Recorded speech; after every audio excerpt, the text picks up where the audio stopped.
people of Lancaster, the show is about to start. So clap, cheer, stamp your feet, make him feel very welcome. It's your support act for this evening, Peter Brush.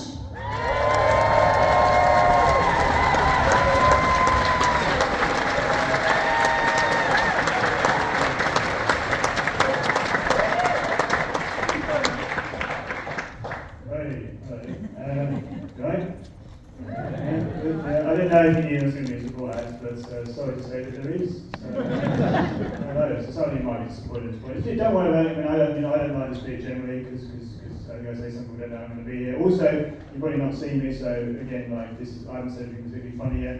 It's really a lot of people staring back at this point. Usually, people start deciding in their heads whether they think this bit looks like it's going to be any good or not based on my appearance and stuff like that. I have been told this is not a look that gives a lot of confidence to me.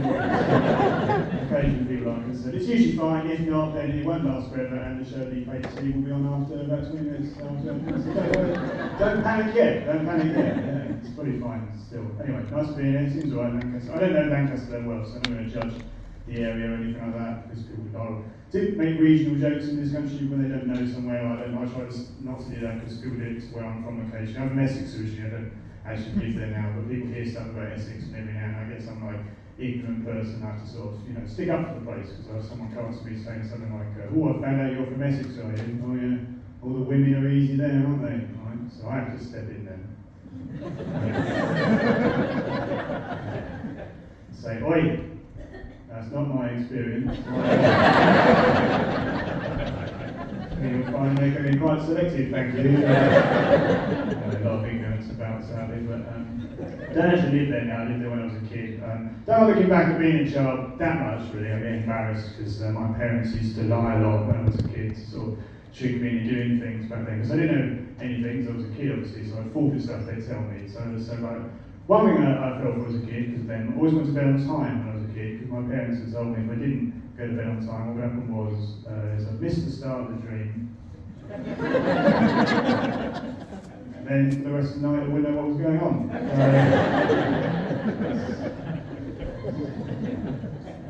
So that's how that works. Sometimes you used to go to bed early trying to catch the traders. Highly successful life. It's not funny, it's parental advice. I mean, kids are full of stuff. Some stuff they told me when I was a kid, I think that's still only just finding out about. I only recently found out that the line when my goldfish died, they didn't tell me at the time, they would be upset, they didn't want to have the conversation. So instead of saying anything to me about it, when it died, they went out, found a similar looking fish and just replaced it, so I couldn't tell the difference, so I never knew that happened. Then that one died, right, they still didn't have the conversations. They went out and found another similar looking fish, replaced that one as well, so I didn't know about that either. And apparently they just get repeated this throughout my whole childhood then, so I never knew anything about this until recently I found out, because my grandma was on about it. Well, she's not my original.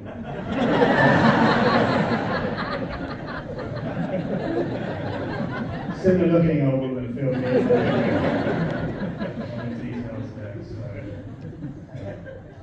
I went to school back then as well, which some of it was alright, some bad memories from school. You always going to have some. I used to have swimming lessons at school, which I used to hate because I was a bad swimmer. They're probably my least favourite memories.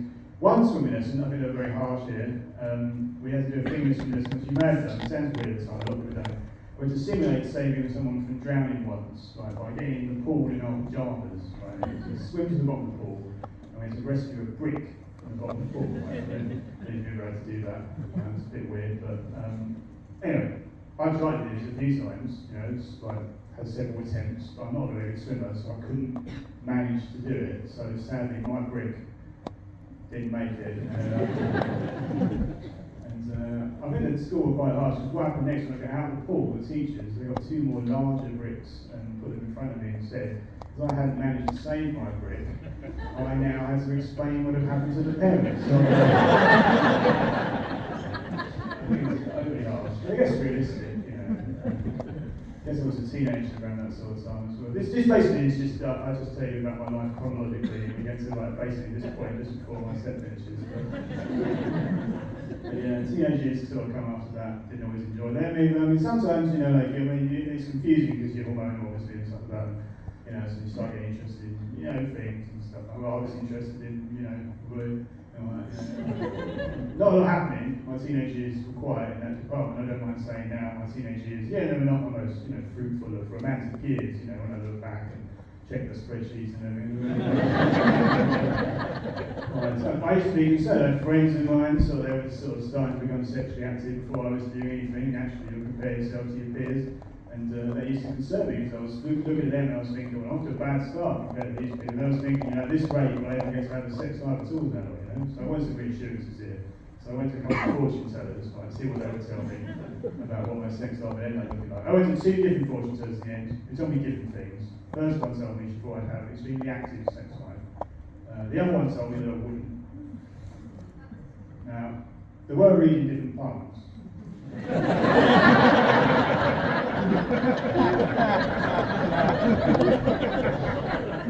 Could account for that, maybe. Anyone know what that joke's about? Yeah? Early in the evening, so hopefully not too blue too early on. I noticed especially if you've got an overactive imagination and that's disgusting imagery, if you're sort of thinking about me in that situation. Certainly put me off laughing. And I did do it as well, I can't deny. I was someone that dabbled in I didn't do it, but it wasn't prolific. I wasn't a prolific doer. I might have been defensive of it, but basically, I'm saying it wouldn't have counted for the joke. That was a joke. I was frightened of doing it in some respects. I have religious family members who get told the odd thing sometimes by them to scare you off. They don't know how you're doing it. I don't know why. I had an aunt once tell me never to do that because she said if you do that too much, you end up going blind. Which I think is a terrible thing to tell a child, really, because meant I grew up really judging the actual blind.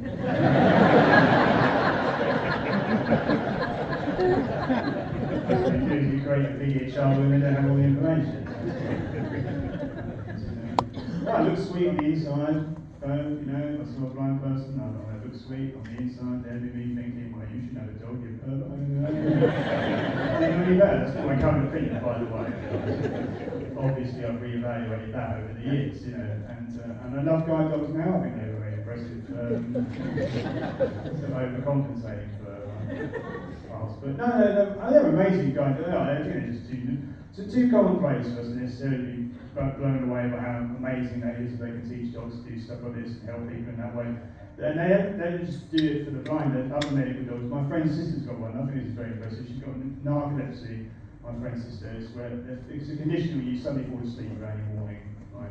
It causes loads of problems because you just suddenly fall asleep, you don't know what's going to happen. You fall downstairs, hurt yourself quite badly occasionally. It causes loads of issues. And a few years ago, they gave her a dog. They started training dogs up for people with this condition. Right? Dogs got better senses than us, basically. So apparently, the dog can detect like a slight change in the air or something, right, just before she falls over. And now she can warn her when that's going to happen. So now, if she's about to fall over, what happens is this dog runs over to her. Runs around her in a circle a few times so she knows what's going to happen. Then she'll get on the floor, fall asleep suddenly, but in a safe position on the floor. Right? Now, I saw that happen to her the first time we met a few years ago, and I remember watching that happen. I thought that was an absolutely amazing thing to watch. Mainly because my friend didn't tell me she had narcolepsy. So I thought the dog had just hypnotised the girl. Impressive. I don't have a bad relationship with my family. They're generally okay people. I don't have a problem with them, particularly in the aunt and that sort of thing. Although, they're not on good terms with them at the moment because my uncle and aunt went away for a few days a while back, and I offered to house sit, and I've got a 14-year-old nephew or cousin or whatever it is. He's younger. He's a cousin. That's not funny, but thanks. Anyway. He's got a TV in his room, so I thought, well, it'd be fun for him, I'll take my old games consoles that I used to play with when I was younger. Maybe he can set them up and he can have a good time in there while I'm around, that'd be fun for him. So I'll sort of sit him while I'm upstairs, and I thought that's what he was doing, right? Apparently, when he's on his own, he's got a TV room, he's found his dad's old, hardcore pornographic film stuff. He's actually watching them instead. But I didn't know that. I thought he was playing games. My grandmother came out, we've got the same grandmother. She came out to say hello, went to pop up to say hello to him, and he's watching one of these things. So she comes down, she tells me, she says, do you know what he's got on the screen over there? And I said, oh, is it Mario? And she said, well, I'm not sure what Mario is. And I said, oh, well, it's this thing, it's got plum in it. Golden star. Doesn't really any plumbing, but she said, yeah, I think that's exactly what he's got on. He's not just watching, he's also playing, by himself. And I said, oh, don't worry about it. And I said, don't worry. I said, you could play with it as a treat as long as he's done his homework. She said, well, is he a bit young? I mean, how does he know how to? I said, oh, well, I'll show him how to do it. Crosswise, I'm no longer on good search. Got a house myself, not bragging or anything like that. I did a shit segue, but I live in a house currently in the north of England with a partner in a relationship. Sorry, disappointing, that's a massive bombshell, obviously. That has broken many hearts, but there you go. It's good, long-term relationship, which is good actually. It's good to I like being in a long-term relationship. It gives me confidence, and I'm not going to be graphic or anything. I never used to be a sexually confident person when I was young. I had the other experience with a stranger. I didn't know what I was doing, right? And I didn't feel like it either. I couldn't flag it or anything like that. I didn't feel great in that department, because I wasn't in a stable long-term thing. I found being in a long-term relationship was sort of any confidence issues there for you, because you get comfortable with the same person over a longer period of time. And I don't want to brag, but I think I'm actually quite good at doing it these days. Every time we do it, she's satisfied. I can say that. For months, actually. And,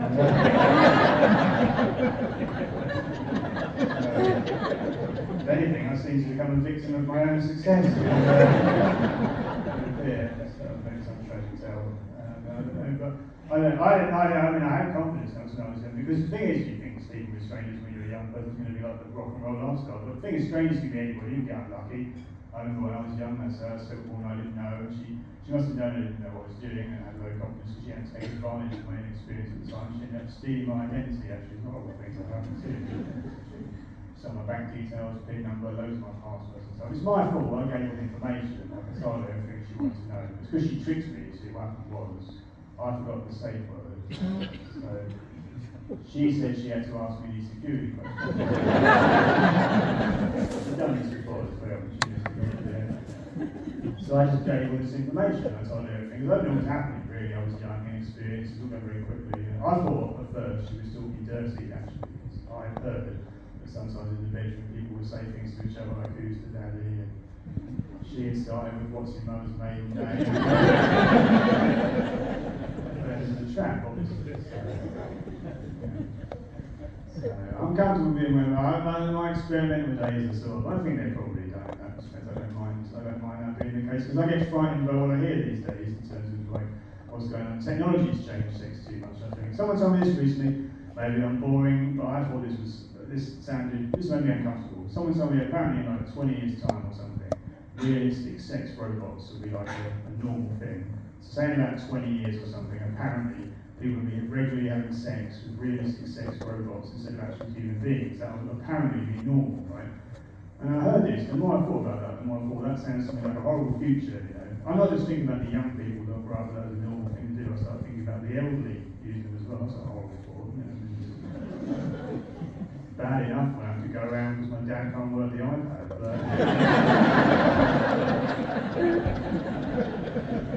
I'm not sure I'm going to deal with that conversation. I like living with partners because I used to live with other people in house shares and stuff like that before I got to this book, which is too much after a period of time. Really nice people annoy you in a house share. You don't always know them that well, so you can't always complain about issues, So just let it sort of linger, that resentment. But I lived with a guy once who was alright a while back. He used to smoke indoors. I don't smoke, so it bothered me. It's very awkward then to tell someone not to do something in their own house, so I never felt comfortable saying anything about it. So I never did, I did do something about this eventually. What I ended up doing, when he was out once, I went to a shop near us, a sort of air fresheners. They're like a specialist shop. So you gave them any smell, they'd make it to an air freshener for you. So I gave them the smell I wanted. They made all these air fresheners up for me in this smell. I hid them around the house, never mentioned it. And that did work. He never smoked indoors again. Now, I never said anything about it. But he did say something to me when he got in. So he got in, he sniffed the air a bit, and turned to me and said, "Can you smell gas?"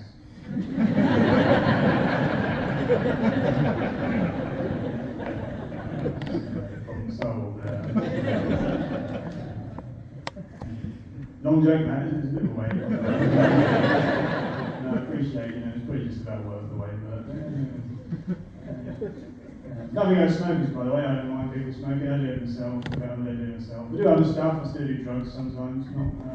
Not necessarily recreationally. I just do it sometimes I found helpful over time. I do LSD every few months ago because I find it useful. I don't know if you've ever done it, LSD, but it gives you these out-of-body experiences sometimes where you leave your body, sort of float up into the air, and then you can look down on your own body from up in the air. Right? So I do that to check my morals.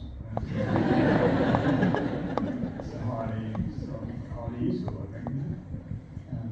It's weird, the LSD is people say that happens when you die as well. You can sort of float up and leave it. Or the other thing I heard is that apparently if you have a proper near-death experience, you actually sort of disappear, go out your body, and then there's a light, and then you have to sort of follow. If you want to come back from, you might be in like a hospital and they're like working on your wires and stuff like that. You don't really know because you're just like floating, and then there's a light, and then if you want to come back to the land of the living, you've got to basically try and do everything you can not to go into the light. That's how you come back, apparently. I don't even know this, but that's actually why it's pretty much impossible to resuscitate a moth.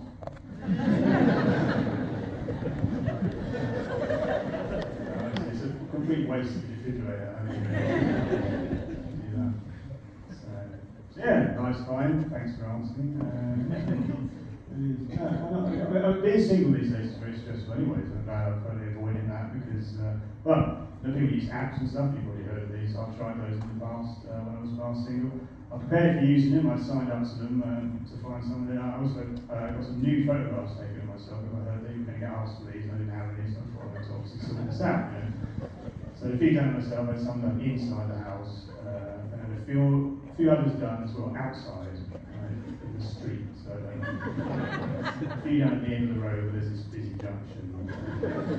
There's a few more done a few roads over where there's this pedestrian crossing as well. You might think it's an odd thing to do, but the reason I did that was because whenever anybody asks you for these nude photographs, like a dating app or website, you're never 100% sure whether they're a real person or not. Right? So if I was confident they're real, I'd send the normal ones over of me indoors. But if I wasn't sure, I'd send them all. Some of me indoors, some of me outdoors. Then to check the word robot, I'd ask them to identify the ones that say in traffic lights. Life hack for it anyway. Even longer joke actually.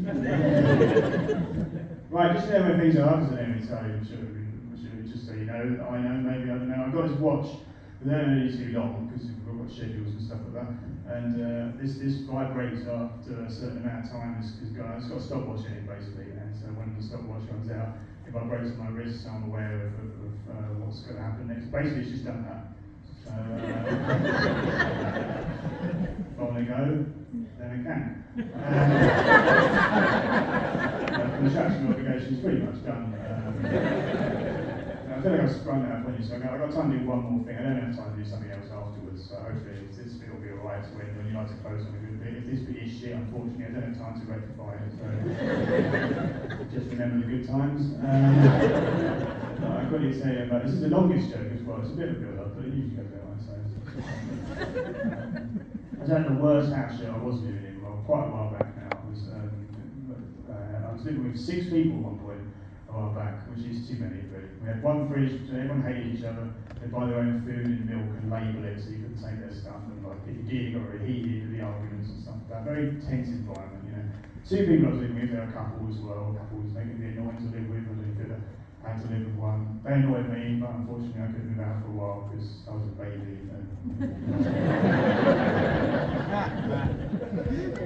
It's a cheap joke with my parents, obviously. Referring to there. But the situation basically was that my parents had been quite young, so they didn't have their own place. So they could afford it. So I had to house share as a baby with these sort of other people, and it's not the best environment really, ideally, for a baby, because you can pick up on stuff, you are perceptive. Also, you start to pick up language, so you hear the rules, but you don't quite understand everything, which means you get confused at times. Once this happened to me, my parents had been out very late. One evening, they went to go and see a David Bowie concert, it turns out, and they were back very late, but they ended up meeting him after the show somehow. And I don't know if rock stars will still do this, right? But when they met him, we did, when he met him, he signed my mum's tits with a pen after the show. Right? That's fine back then, she was happy. She's a big fan, she didn't wash it off for as long as as possible, although that was very confusing for me when they got back. I was very upset because they were late anyway, and they got very confused by this and stressed out, and obviously I stopped breastfeeding for a while. Well, all of a sudden they said David Bowie on them. I live in a house where I know you can't drink milk out of something someone else is drinking. Very confusing for us. Yeah, that'll do, I'll take that. Right, here's what happens now. There's a break, I think it's like 15, 20 minutes or something. Then Fern comes on as a show. I won't be back, I'm driving off immediately. So don't worry if that's seeing me again, if that's a problem for you. If it has been nice seeing me, you can follow me on Instagram if you want. I don't do loads of it, I do some stuff, and that's what you want out of, you know. So you're very welcome to do that. It's just pick a brush, like a hairbrush, and find it, there's an underscore at the end of it. I'm not begging too hard, I want to seem cool when I do this, but you're very welcome to do that. But thanks so much, you've been very, very pleasant indeed. I hope you enjoy the rest of your evening, and I'll see you around. Bye.